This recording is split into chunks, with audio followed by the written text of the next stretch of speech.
Welcome to the Preferred Walk-On Show. I'm your host, Seth Saunders, and we are joined today by a return guest.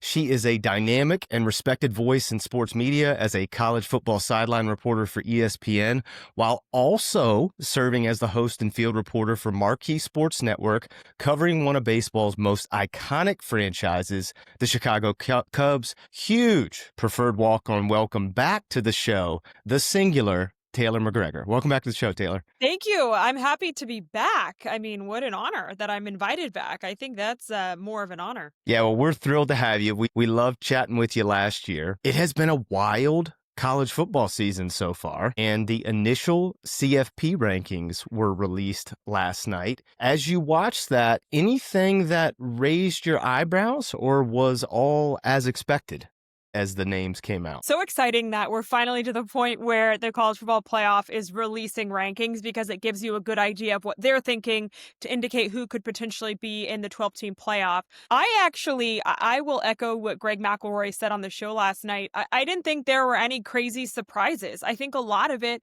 was where we expected. I think maybe you could make the point Iowa surprised little people, but there's so much left to be determined that didn't really bother me. Like if Michigan, I live in Big Ten country up here in Chicago, and I have a lot of Michigan fans friends who are fans. And if they went out, if they somehow beat Ohio State again, they could potentially jump way up into the top 12 and potentially, host a playoff spot or a playoff game. And so I just think while there weren't really many surprises, I think there's still a lot of football to be played, which is exciting. Yeah, this November stretch, I feel like, is always where things get super interesting. Obviously been a topsy-turvy year, right? Like, one of the things I have cited when talking to people is we live in a college football world now where the Penn State job comes open and the acting head coach at Indiana stays with the Hoosiers because that is, quote unquote, the better job. It's a wild world. So thus far this year, what has surprised you most, or conversely, what has piqued your interest most about the 2025 college football season? I think when we look back at this year, we'll probably all remember the coaching carousel. And maybe this is just an indication of what's to come, where, the seats get hot faster than ever before. But I think that's been really surprising, just how many jobs have become available. And I cover a lot in the SEC, and you think in the SEC alone, Arkansas, LSU, Auburn, Florida, massive jobs open in that conference. And so that's kind of been surprising. If you would have thought at the beginning of the year that Brian Kelly would lose his job, that was a team people thought could potentially go on and win the national championship. So that's probably where I would say I have been surprised the most. You bring up the coaching carousel, and I'm interested to get your opinion on this, because obviously been a lot of smoke about Lane Kiffin either being courted for the Florida job, being courted for the LSU job, even the Auburn job, right? And here's my thing on it, Taylor. He's got a pretty good gig right now. He's at Ole Miss. He's in Oxford, which is a fantastic college town.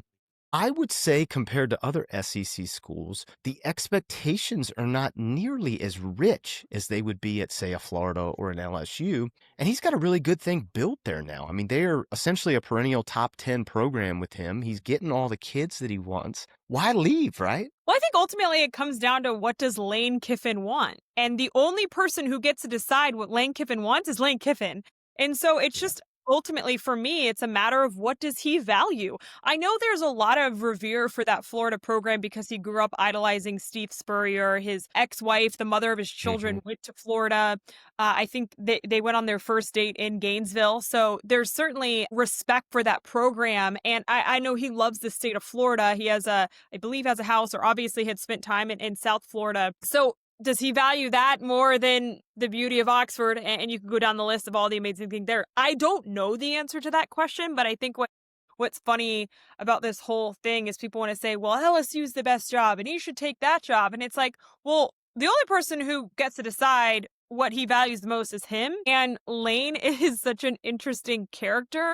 I don't know if anybody can predict what he's going to do, because obviously up to this point, he has not made a decision, and he's made it clear to Ole Miss that he's going to listen to these other options. So while I still think he'll probably end up back in Oxford, he's clearly listening to these other programs. So you have to give some credence to that as well. I want to talk to you about the group of 5 race for the playoff spot.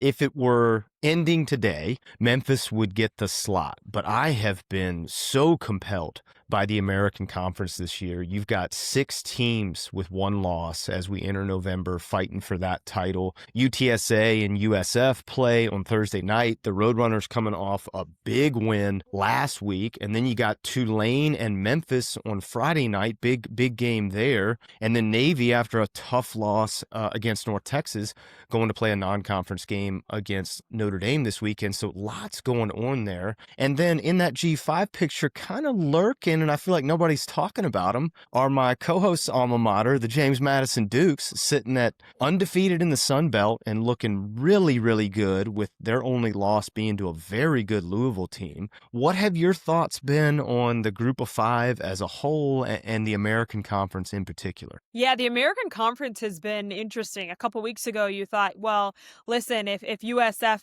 and Tulane just went out, then all of a sudden they're in the conference championship, and then you guarantee that that Friday night American Conference championship game is for a college football playoff spot, and you're like, this would be great. And now there's been chaos, and up to this point, there's no guarantee that the Group of 5 representation in the college football playoff will be the American Conference. Like it's likely, but there's no guarantee because, as you mentioned, James Madison, the picture as well. And clearly there's parity. So who knows what could happen the rest of the way. But it's been really fun. I've covered Tulane a ton in my career. So it's always really great to see the way that those guys show up. And obviously John Summerall has been one of the big names mentioned in all of these SEC openings. So I think people are paying a little bit more attention to what's happening down there in New Orleans too, just given the nature of the greater landscape in college football. Yeah, oh boy, John Summerall, what an interesting name. The Athletic did a great article on him last week talking about how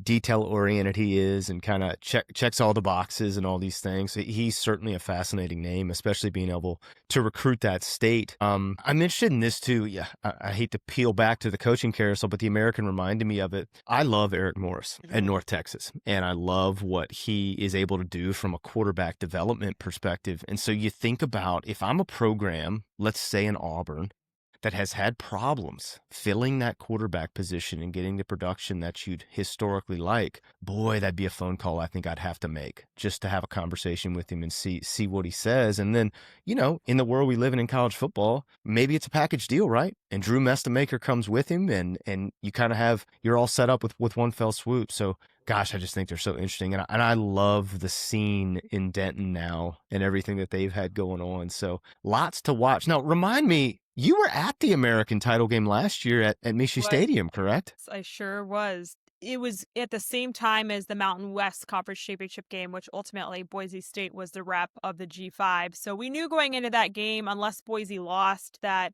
it was most likely going to be from the Mountain West Conference. But it was still a ton of fun. I mean, being at West Point in and of itself was so amazing. The history there, the respect for all the cadets was really fascinating. So that was one of the coolest college football games I've ever been able to cover, just given everything that surrounded it and getting to learn so much about the history of our country and the revere that I have for everybody who attends West Point.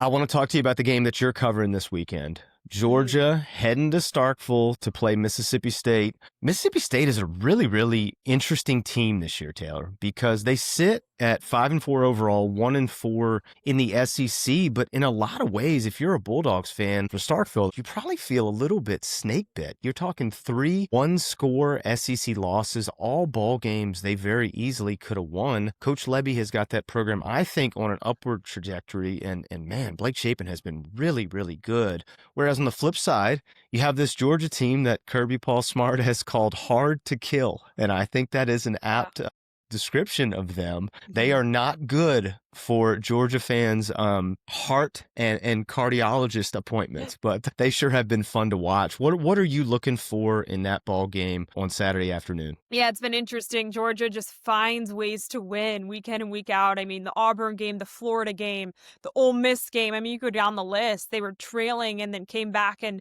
won those games. So I think there's something to that. Just the confidence that, hey, we're really good and we're going to find a way to win. And maybe it's a culture thing. I don't know exactly if you could pinpoint why, but it's happened. And it's been enjoyable to watch. the Bulldogs, the Georgia Bulldogs this season. And then I think on the other side, I covered Mississippi State a couple times last year, and they were an abysmal program. I mean, although there was confidence in Lebby, like there was not a lot of confidence in anything else. And you kind of knew when you were doing a Mississippi State game a year ago, it wasn't going to go well. But man, what a turn of events it's been for that program in just about a year. You have to give so much credit to Jeff Lebby and all of the players who really stuck around and bought into what he believes he can achieve there. And I think Blake Shapen's a great guy to represent that. A year ago, he gets injured and now he comes back, and they're although the record isn't where they maybe believe it could be, they're still one win away from bowl eligibility, and they've played really good teams tightly. I mean, I'm talking about Tennessee and Texas, taking them both to has been impressive. You go up to Fayetteville, you beat Arkansas. Look, Arkansas's not had a great year. It's still a tough place to play up in Fayetteville. And you could go down of all their games. They beat Arizona State. Let's not forget. This is an Arizona State team that beats Tech, who, by the way, is the number 8 team in the country. So I think they've had some good wins. They're clearly on the rise, and it's been impressive what they've done. As far as what I'm looking for in this game, I mean, I think there's a couple different things. I think Jeff Lebby and this Mississippi State team has to establish some sort of rushing attack.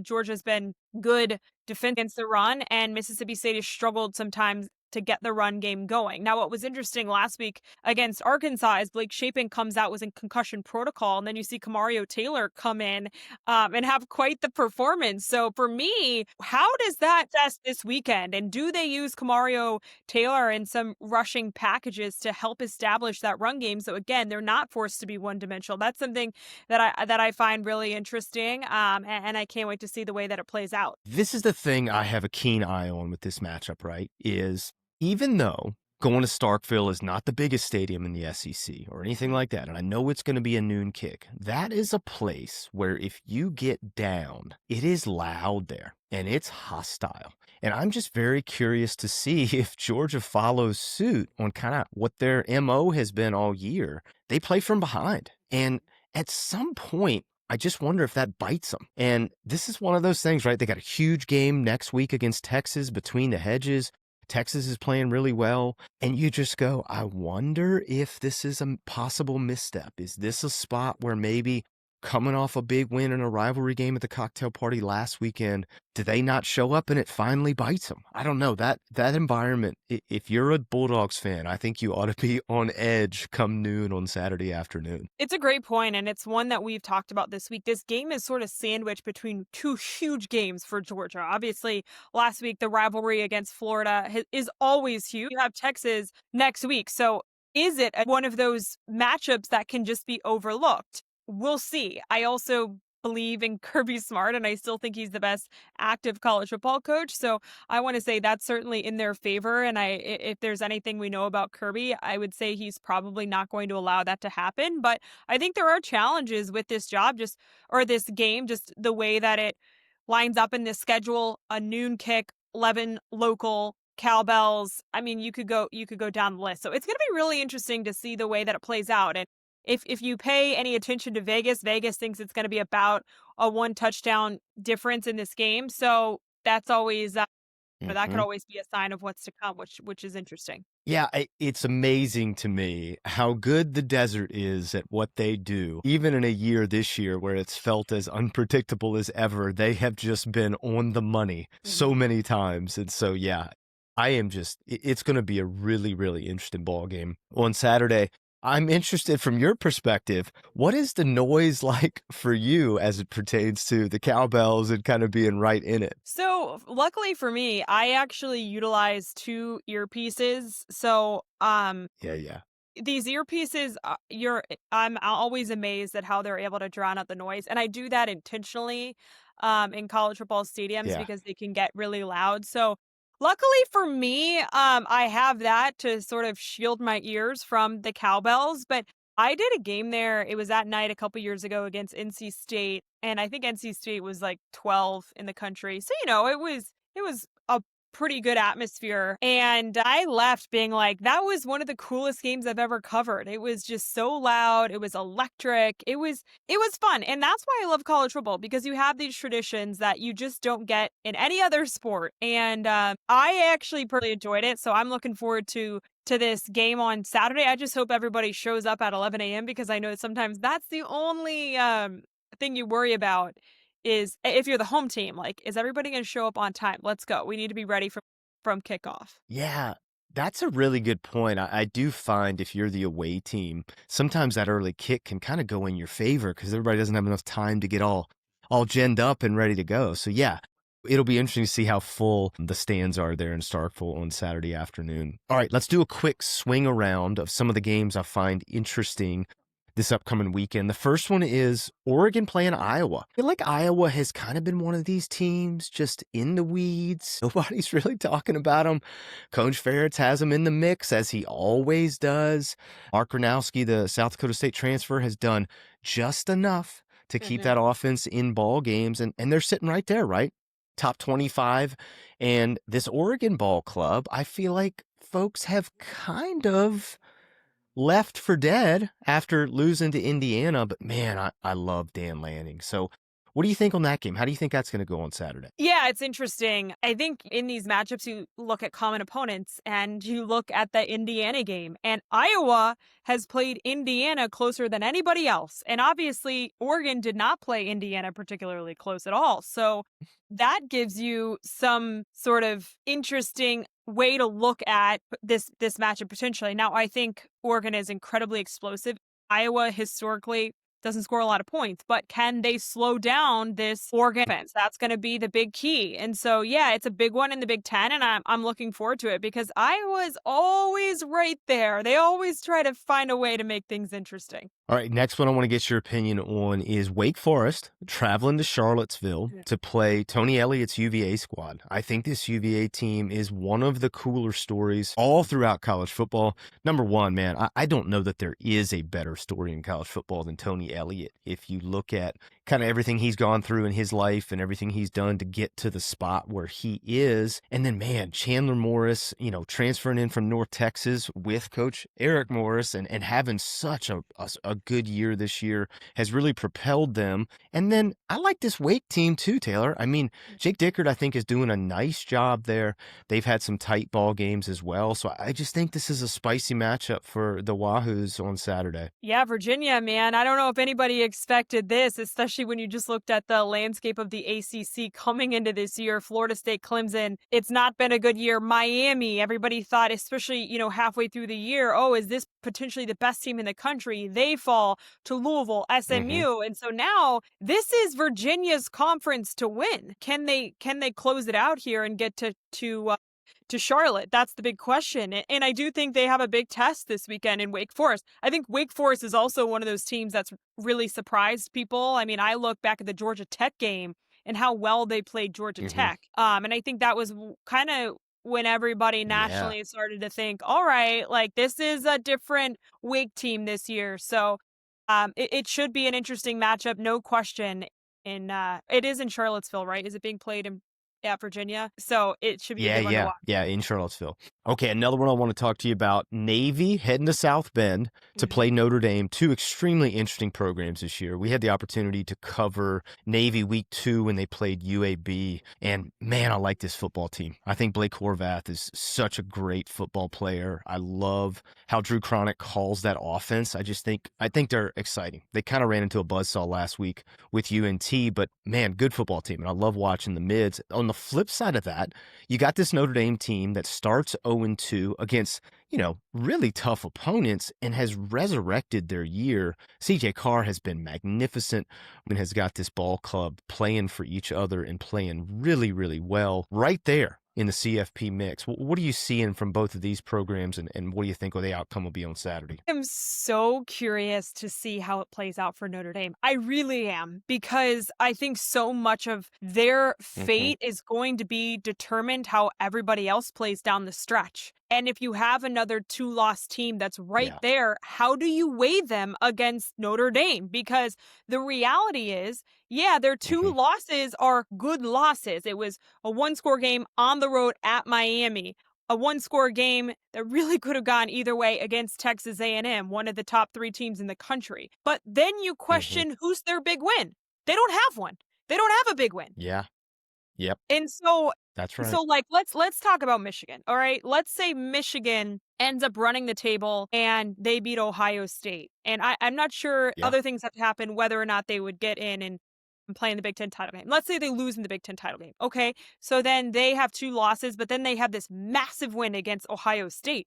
That's a better resume, in my opinion, than Notre Dame. So Yeah. I don't know. I'm curious. I did not think Notre Dame actually played particularly well this weekend against Boston College. I was a little disappointed. Through 3 quarters, they were hanging in there with this BC team that has 1 win on the year. So I'm just so curious to see how it all plays out for the Fighting Irish, because while those 2 losses really could have gone either way, ultimately they're losses, and I think it's going to be super interesting to see Yep. the way that it plays out. Now, it could also play out in Notre Dame's favor, and they could end up being one of the 5 through 8 teams that host a playoff game. Who knows? But it's going to be interesting. I also want to point out a big test for them. Not only Navy, I think Pitt in 2 weeks is a huge one. Pitt's a team that's playing really well in the ACC on the road for them.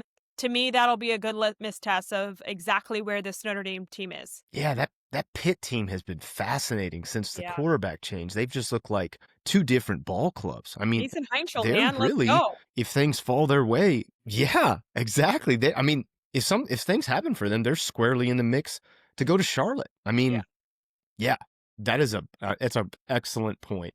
I think that could easily be a stumbling block for Notre Dame. Also, I think if you partake in betting, that may be a good day to take the over, Pitt and Notre Dame, because I think there will be plenty of offensive fireworks that day. Okay, last one I want to cover with you. LSU playing Alabama, a matchup everybody loves. A great college football rivalry. Talk about 2 programs that are in completely divergent places from where they both thought they would be after week 1. LSU has the triumphant win at the other Death Valley against Clemson, and Alabama loses to Florida State in Tallahassee, and everybody in Tuscaloosa is losing their mind. And now look, all the worlds are upside down in the opposite ways for both of them. So what do you see from this ball game Saturday and kind of where these programs are going? Obviously, LSU's first game following Brian Kelly's dismissal. Be interested to see how the Tigers come out. I'm interested. I'm interested as heck to see the way that this all plays out. Alabama's played really good. They went on the road in Columbia. That got a little sketchy for them down the stretch. So we'll see kind of how Mm-hmm.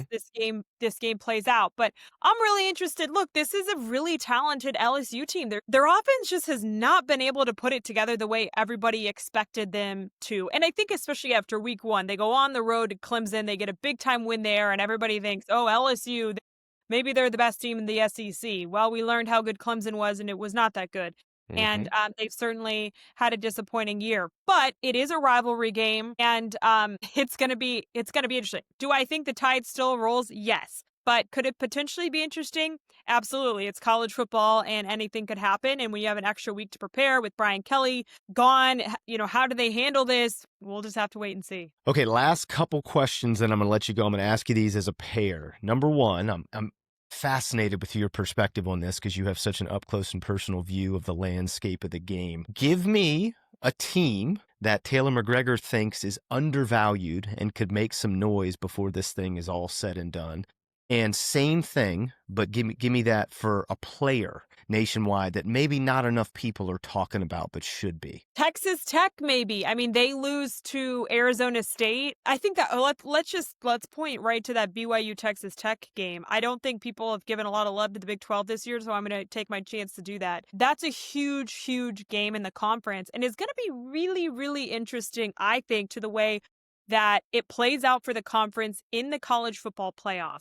Oh, my guys here. And so I think for me, like, let's say that BYU ends up beating Texas Tech, and Mm-hmm. things end up working out for Texas Tech, some stuff would have to happen for them to ultimately play in the conference championship game. Well, then they end up beating BYU in the conference championship game, so they're the Big 12 rep, and then you would have to put BYU in because assuming they're undefeated, like that could be a potential way that they get 2 wins. So I think that's really interesting. I think BYU is such a great story every year. Like they're just so consistent. You know what you're going to get with them. Kalani Sitake is amazing for that program. Um, Yeah. and I'm super interested to see the way that it plays out. Yeah, I love that. That's a great pick. Texas Tech and BYU. I mean, really, BYU, I do think is one not enough people talk about. Bear Bachmeier's been awesome to watch. What a transfer ad. And yeah, great program, great leader. And that Texas Tech team, even with the loss, I still think is a wagon. So yeah, they're both really, really interesting ball clubs. All right, Taylor, we are so, so grateful for you coming back on the show. Before you head out, please tell our listeners how they can support you. Oh gosh, watch college football. That's the best way to support me. I love the sport, and the more I'm sure everybody who listens to this is a college football fan, but I think the more people we can get interested, it's all already a wildly popular sport, but just continue to grow it more and more is always good. All right, Taylor, well, it's always good to see you and always good to talk to you. Have a great time Saturday in Starkville, and we will be looking forward to watching your coverage of that ball game. Thank you. It's gonna be fun. I'll talk to you later.